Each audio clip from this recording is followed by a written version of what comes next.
Well, March is National Nutrition Month. It is a great opportunity to talk about making healthy food choices and healthy eating habits as well. And today, we are joined by New Hampshire State epidemiologist Dr. Benjamin Chan to talk all about healthy eating. Thank you so much for joining us today. My pleasure. Thank you. So we often hear about how important it is to have a healthy diet.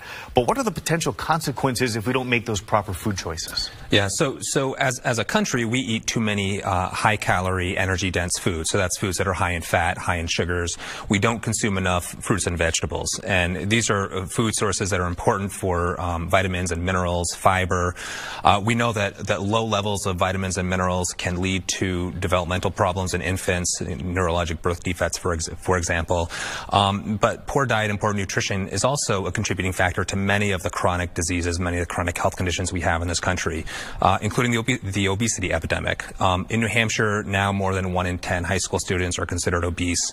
More than 1 in 4 adults are considered obese. And obesity is something that itself contributes to many chronic health conditions, such as various types of cancer, breast cancer, colon cancer, various gastrointestinal cancers, contributes to high blood pressure, diabetes, heart disease, stroke, even quality of life, because the heavier you are, the more wear you have on your joints, the more arthritis you develop.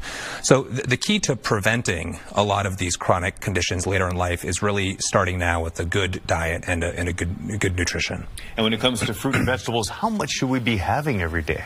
So it's recommended that the average adult consume between 2 to 3 cups of vegetables and up to 2 cups of fruit every day. We generally do a poor job of this in the United States. On average, the average adult gets about half that amount. How are we doing in the Granite State, though? Yeah, so we have a ways to go. In the United States, about 1 in 10 on average adults reach the recommended daily intake of fruits and vegetables. In New Hampshire, we're doing a little bit better, but not by much. About 11% of adults, we estimate, consume the recommended amount of vegetables, and 14% consume the recommended amount of fruit. So we have a ways to go. It's always easier to do something when everybody else is doing it. So how do we encourage folks to live a healthier lifestyle? Yeah, so I think the important first step is to make fruits and vegetables just more readily available. This is important for adults and kids in the home environment, at school, at work. Fruits and vegetables should be readily available to just grab to snack on when kids or adults are hungry. And during mealtime, half the plate should be filled with fruits and vegetables.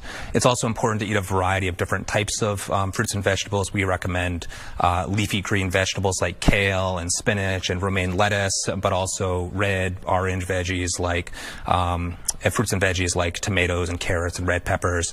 Whether fruits and vegetables are frozen or fresh or canned, they all contribute to the daily recommended intake, but obviously fresh fruits and vegetables are preferred. They have a higher nutritional value. But the important thing is to just start taking steps towards better nutrition and better health. All right, always easier to do it when everybody else around you has the same kind of example. Dr. Chan, thank you so much for joining us today. Stay tuned. We've got much more coming up after the break.